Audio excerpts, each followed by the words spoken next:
রহমান, এবং তারেক রহমান কি রাজনীতি করার অধিকার রাখে কি রাখে না এটা জনগণ ঠিক করবে। যেদিন বাংলাদেশে তারেক রহমান নামবে সেদিনে দেখা যাবে। 5ই আগস্ট অ্যাকচুয়ালি আমাদের বিজয়, সারা বাংলাদেশের বিজয়। একসময় রাজপথের মিছিল, সভা সমাবেশ, তীব্র রাজনৈতিক বক্তব্য আর যুক্তিতর্কে আলোচনায় আসতেন ব্যারিস্টার আন্দালিব রহমান পার্থ। বিরোধী রাজনীতির মাঠে সরব সেই তরুণ নেতাই এবার উঠে এলেন সরকারের গুরুত্বপূর্ণ দায়িত্বে। শুক্রবার বঙ্গভবনে শপথ নিয়ে প্রধানমন্ত্রী তারেক রহমানের নেতৃত্বাধীন সরকারের তথ্য ও সম্প্রচার মন্ত্রীর দায়িত্ব পেয়েছেন তিনি। মাননীয় স্পিকার আমাদের তোফায়েল আহমেদ সাহেব সেদিন বলেছে, আমি জবাব দিচ্ছি বিদ্যুৎটা গেল কোথায়। বিদ্যুৎ আসবে না মাননীয় স্পিকার, বা আমাদের চাহিদা মতো আসবে না, কারণ চায়নাতে কোনো ভাঙ্গা মেশিন আর নাই, সব বাংলাদেশের বিদ্যুৎ প্ল্যান্টে লেগে গিয়েছে। এই পথটা একদিনে তৈরি হয়নি।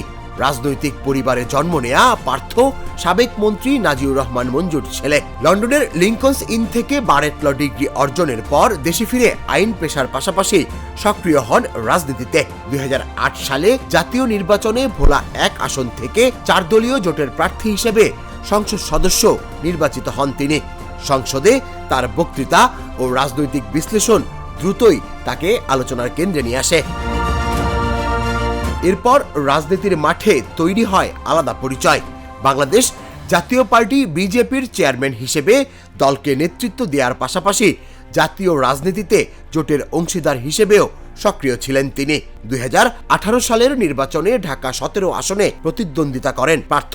তবে নির্বাচনী রাজনীতির বাইরেও তরুণদের কাছে তার বক্তৃতা ও রাজনৈতিক অবস্থান সব সময়ই জনপ্রিয়। আপনারা সাড়া না দেন তাহলে ওই দিন দূরে নাই, আবার সংসদে লালটু পল্টু ইয়ামাবদি বিচ্ছু সংসদ মমতাজদের মতো এমপি আপনারা দেখতে পাবেন।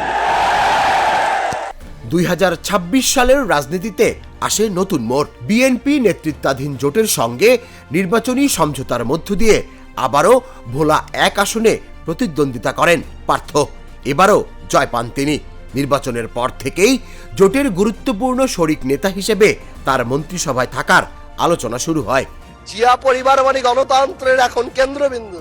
জিয়া পরিবারে আগামী আল্লাহ আওয়ামী লীগ সরাতে 16 বছর, আপনাদের সরাতে 16 দিন লাগবে না।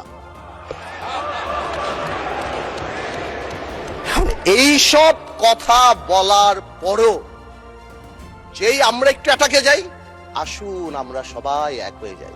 শেষ পর্যন্ত সেই জল্পনার অবসান ঘটে 21 আগস্ট। মন্ত্রিসভা সম্প্রসারণ ও রদবদলের অংশ হিসেবে বঙ্গভবনে শপথ নেন পার্থ। পরে প্রজ্ঞাপনে তথ্য ও সম্প্রচার মন্ত্রণালয়ের দায়িত্ব নিশ্চিত করা হয়। অর্থাৎ রাজপথের বক্তা থেকে সংসদ সদস্য, দলীয় চেয়ারম্যান থেকে জোটের গুরুত্বপূর্ণ অংশীদার। দীর্ঘ রাজনৈতিক পথ পেরিয়ে এবার রাষ্ট্রের তথ্য ও সম্প্রচার ব্যবস্থার দায়িত্ব পার্থর কাঁধে। পার্থর পাশাপাশি এই মন্ত্রণালয়ে নতুন করে যুক্ত হয়েছেন তরুণ ও উঠে আসা রাজনৈতিক মুখ ইয়াসের খান চৌধুরী। তিনি তথ্য ও সম্প্রচার মন্ত্রণালয়ের নতুন প্রতিমন্ত্রী হিসেবে শপথ নিয়েছেন। বর্ষিয়ান ও তরুণ এই দুই নেতৃত্বের মেলবন্ধন গণমাধ্যম এবং প্রচার মাধ্যমে নতুন উদ্দীপনা সৃষ্টি করবে বলে মনে করছেন বিশেষজ্ঞরা। তুষার ইসলাম, জাগো নিউজ।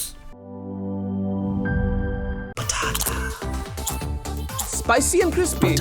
তাহলে তো এটা চিপস ব্রো, টেক্সচারটা একটু ডিফারেন্ট। এটা তাহলে বিস্কিট, এটা চিপস ব্রো। বাছাই করা আলুর সাথে স্পাইসি সিজনিং এর টুইস্ট এলো প্রাণ পটাটা।